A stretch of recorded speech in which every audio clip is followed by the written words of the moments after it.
Байгаль дэлхийн алтан шаргал гоёлоо өмсөж, үр тарианы болц гүйцэтгэх баян намраар хөрш хоёр орны найрамдалт хамтын ажиллагааны өдрүүд тохиолдог уламжлалтай. Монгол Оросын хамтын ажиллагааны өдрүүд арга хэмжээ 51 дахь намартайгаа золгож байгаа нь энэ. Он цагийн хуудас нэгээр эргэх бүрт алтан намрын өнгө солигдоогүй ч он жилийн түүхийг хамтдаа хураангуйлсан Монгол Орос хоёр орны түүхэн харилцаа улам бүр шинээр баяжиж зузаарч байдаг юм. 2011 он хоёр орны хоорондоо дипломат харилцаа тогтоосны түүхт 90 жил. Хүний оюун ухаан сансрын уудмыг эзэгнэж Монгол хүн анх сансарт нисэсний 50 жил. Оросын соёлын шинжилгээ ухаан мэдээллийн төв байгуулагдсны 35 жилийн ой тохиолсон онцлог жил болсон. Их ой тохиолсон 2011 оны намрын налгар өдөр Монгол Оросын найрамдалт хамтын ажиллагааны өдрүүд 51 дахь удаагийн нээлттэй хийсэн юм.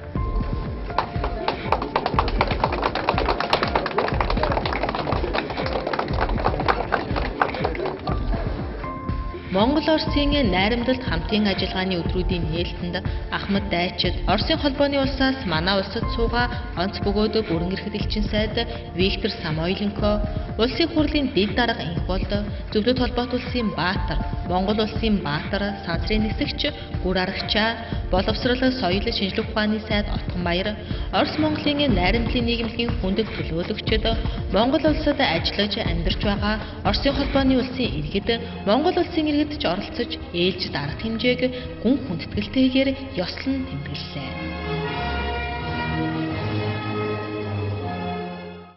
Сегодняшний праздник эрхэм хүндэт ноёд хатагтай нараа. Өнөөдрийн баяр маань онцгой баяр юм. Бид бүхэн ээлжид Орос Монголын найрамдлын өдрүүдийг нээхэн зэрэгцээ. Манай хоёр улсын хооронд дипломат харилцаа үүссэний 90 жилийн ойг мөн тэмдэглэж байна. 2011 онд зохион байгуулагдсан арга хэмжээнүүд бүхэлдээ энэ баярын нэр доор явагдаж байна. 90 жилийн турш маш олон үйл явдлууд болж өнгөрсөн. Энэ тамхинд манай хоёр ард түмний нөхөрлөл, найрамдал, хамтын ажиллагааны талаар надаас сайн мэдэх, надаас илүү мэдэх хүмүүс олноороо цугулсан байна. Тиймээс та бүгдэд энэ сайхан баярын мэнд дэвшүүлэхин зэрэгцээ. Өнөөдөр зохион байгуулж буй арга хэмжээ, нээлт маань хоёр улсын хамтын ажиллагааны түүхэнд шинэ хуудас болж бичигдэх болтгой гэсэн буйны өрөөлийг өргөн дэвшүүлье. Энэ жил бол Монгол Оросын хамтын ажиллагааны онцгой жилийг би та бүхэн мэдэж байгаа. Бид энэ жил хоёр улсын хооронд дипломат харилцаа тогтоосны 90 жилийн ойг тэмдэглэх гэж байна. Ер нь энэ жил бол хүн сансарт насны 50 жилийн ой, Монгол зөвлөлтийн сансрын хамтрагчны ёслогийн 30 жилийн ой, Монгол оронд бол олон тэмдэглэлд өөрөө үйлчлээд болсон та бүхэн санаж байгаа. Энэ бүхэн бол манай хоёр орны хамтын ажиллагааны бас онцгой жил учраас бид энэ жилийн хамтын ажиллагаа, энэ жилийн өдрүүдэд онцгой ач холбогдол өгч энэ нээлтийн ажиллагааг эхлүүлж байна. Монгол улс Оросын холбооны улсын хоорондоо дипломат харилцаа тогтоосны 90 жил, Оросын соёлын шинжилгээ ухааны төв байгуулагдсны 35 жилийн ой тохиож буй энэ намар зохиогдсон Монгол Оросын найрамдалтай хамтын ажиллагааны өдрүүд арга хэмжээ шин содан үйл явдлаар өрнүүн болж өнгөрсөн. Тус арга хэмжээний үеэрээ түүхэн гэрэл зургийн үтсэглэн алтан намар наадам, Монгол Оросын харилцаа, түүх, орчин үе сэдвт эрдэм шинжилгээний баг хурал, Орос орон Монгол орон өнөө үеийнхний үзэл бодол сэдвт гэрэл зургийн уралдаан, Оросын холбооны улсын алдарч жүжигчин Валерия Ланскаягийн уран бүтээлийн үндэшлэг, Оросын холбооны улсын ардын жүжигчин Владимир Девятов болон Ярмарка хамтлагийн уран бүтээлийн тоглолт зэрэг олон цуврал арга хэмжээ зохиогдож үзэгчдийн сэтгэлийг хөглөсөн. Намрын өнгийг илэрхийлж, намрын амтыг сэтгэл дамтагдуулсан алтан намар наадам анх удаага зохиогдсон. Орос үндэсний зоог амттан тэргүүтэн багчуудыг баясгаж Орос ардын 100%, зон олны сэтгэлийг хөглөсөн тус наадам цуврал арга хэмжээний томоохон үйл явдал байсан. Наадмын нээлтэнд зориулж Оросын холбооны улсын үндэсний дуу бүжгийн чуулган залуу уран бүтээлчид хүрэлцэн ирж Орос үндэсний давтагдашгүй сайхан уламжлалт дуу бүжгийг хурсан олонд толилуулсан юм. Орос ардын үндэсний урлагийг хөгжүүлж яваа алдарт хамтлагуудын нэг БЛД хамтлагийнхны уран бүтээл үзэгчдийн талархлыг хүлээсэн хамгийн содон үзүүлбэрийг үзүүлсэн хамтлаг байсан. Бид ерөнхийдөө өөр байгалийн ард түмний соёл урлагаас төлөвлөж байна. Орос казакуудын заншлаас үзүүлж байгаа. забайкальских народов.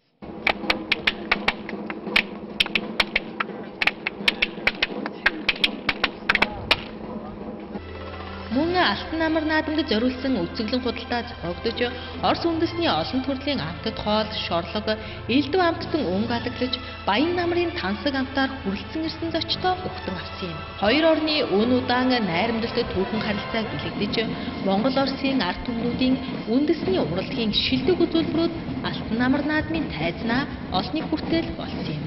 Монгол Орос энгийн иргэдийн нөхөрлөлт хүртлээр зузаарсан хоёр орны түүхэн харилцааны амьд гэрчүүд болсон иргэд Алтан намар наадамд оролцож баяр хөөрийн сэтгэлээ бидэнтэй хуваалцлаа.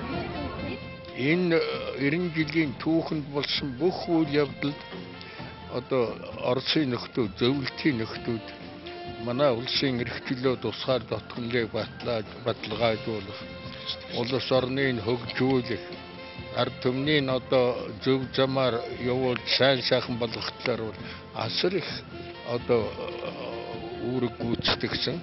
Ну, 90 лет все-таки. Дипломат харьцааг тогтоосны 90 жилийн гэдэг нь маш том хүрээний баярам.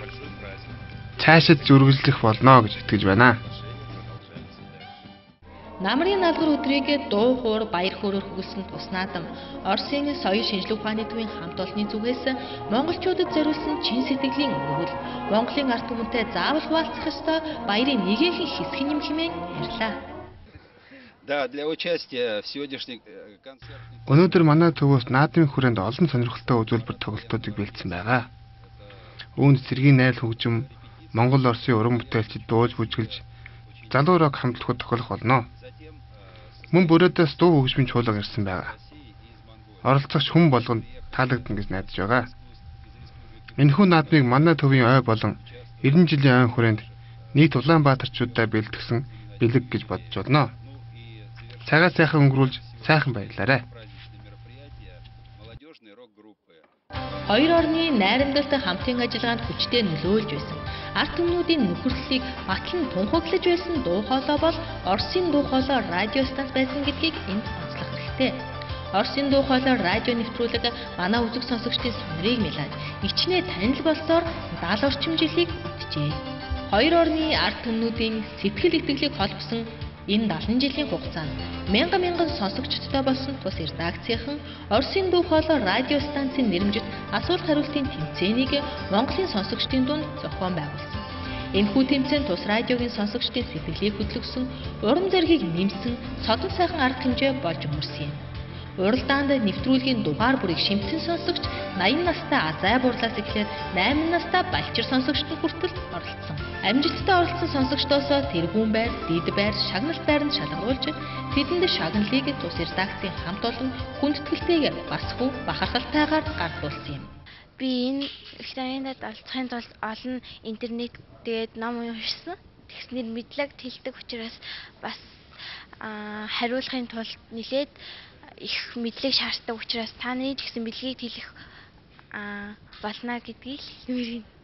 Хоёр дайнд оролцсон Ахмад Дайчин өндөр настан Батмунхгай тус радио нэвтрүүлгийн хамгийн идэвхтэй ууган сонсогчдын нэг. Оросын дайчдтай дайнд оролцож, Оросын мэргэжилтнүүдтэй эх орны бүтээн байгуулалтыг өрнүүлж явсан тэртээх онцгоос Оросын ард түмэн сэтгэлд ойрхон байж, Оросын дуу хоолой нэвтрүүлгээр цаг үеийн бүхий л мэдээллийг бүлээн авч, чин сэтгэлийн үгтэй захидал мэдчилгээ дамжуулж байсныг бахархан дурслаа. Тэрээр тус радиогийн хамт олонд уран бүтээлийн ориглон амжилтыг хүсэн өрөөж өөрийн сэтгэлийн дэлхийг гардуулсан юм. Монгол-Орос хоёр орны сүүлийн 90 жилийн харилцааны түүхийг хүүхэд багшуудад таниулах зорилготой тэдний сэтгэлгээг баяжуулж төсөөллийг хөгжүүлэх гар зургийн уралдааныг зохион байгуулж үзэсгэлэн гаргасан юм. Хоёр орны найрамдал хамтын ажиллагааны өдрийг тохиолдуулан Оросын холбооны улсын алдарт уран бүтээлчид өөрсдийн уран бүтээлийн хамт хүрэлцэн ирсэн. Кино жүжигчин Валерия Ланскаягийн Тэс модны Вайлс уран сайхны кино Оросын соёлын шинжилгээ ухааны төвийн ил танхимд Монголын үзэгчдийн хүртээл болсон. Дэлхийн 2 дугаар дайны дараах үе. Ард түмний амьдрал хүнд хэцүү байсан тэр үед жирийн Орос эмэгтэйчүүдийн нуруунд дээр амьдралын хүнд ачаа дарж байсныг түүхэн цаг хугацааны нухчаанд анзаараагүй. Чухам тэр үед эмэгтэйчүүд хүүхдүүд дайны жилүүдэд бологдож хоцорсон мин дүртэж, дайн дууссан тэр жилүүдэд ч харамсалтайгаар амь өргөдөж байжээ. Эгэлжирийн Орос эмэгтэйн бодит амьдралаас сэтвэлсэн тис модны Вайлс кино олон зуун үзэгчдийн сэтгэлийг хөндөж, кино судлаачдын талархлыг хүртсэн бүтээл юм.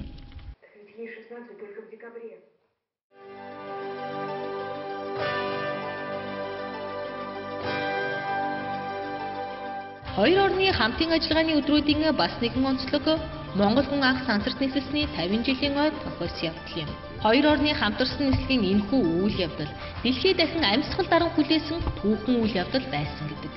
Зөвхөн хоёр орны хамтын ажиллагааны амжилт төдийгүй дэлхийн хэмээх цэнхэр гарагийг хамтдаа эзэмшдэг хүн төрөлхтний хөгжлийн түүхэнд содон үйл явдал байсныг хүмүүс одоо хэр сэтгэл хөдлөн дурсдаг.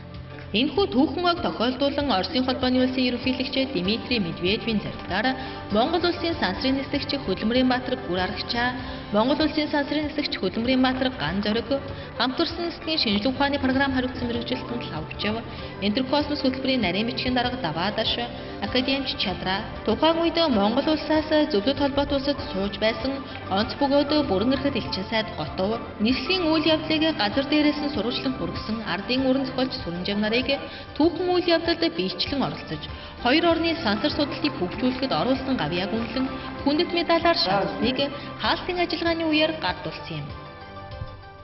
За элчин сайдаар ажиллаж байсан хугацаанд олон одоо чухал үйл явдал болж байсныг би бас тэмдэглэж хэлэхэд таатай байна. Эний дотор бол одоо зөвлөлт Монголын хамтарсан сансрын нислэг бүртэл болж тэр сансрын нислэгийг одоо нислэгт бэлтгэх, сансрын нислэгт одоо хамтарсан сансрын нислэгт одоо өөрийнхөө хүнийг өрөөрч байгаа Женевьев нарыг нисэж байсан хугацаанд сансараас эсэмэнд газардсан энэ үед нь одоо бид ажиллаж одоо бүхий л үйл ажиллагаанд нь оролцсон ч байсандаа би одоо их бахархаж явдаг хүн. Хоёр орны найрамдалт хамтын ажиллагааны өдрүүдийн хаалтын хүндэтгэлийн концертанд Оросын алдарт дуучин Владимир Девятов, Ярмарка хамтлагийн хамт хүрэлцэн ирж Айдууныхаа дээжээс үзэгчдэд танилцууллаа. Алдарт дуучны хувьд Монгол орон эртний танилна. Монгол Орос хоёр орны найрамдалт харилцаа хамтын ажиллагаатай түүний амьдрал уран бүтээл салшгүй холбоотой. Тиймээс ч тэрээр Монголын ард түмэнд илгэмсэг дотн байдаг хэмээн хуучилдаг. Монголын үзэгчид ч түүний дуу, өвөрмөц аялгыг эртнээс цаашаа сонсдог лээ.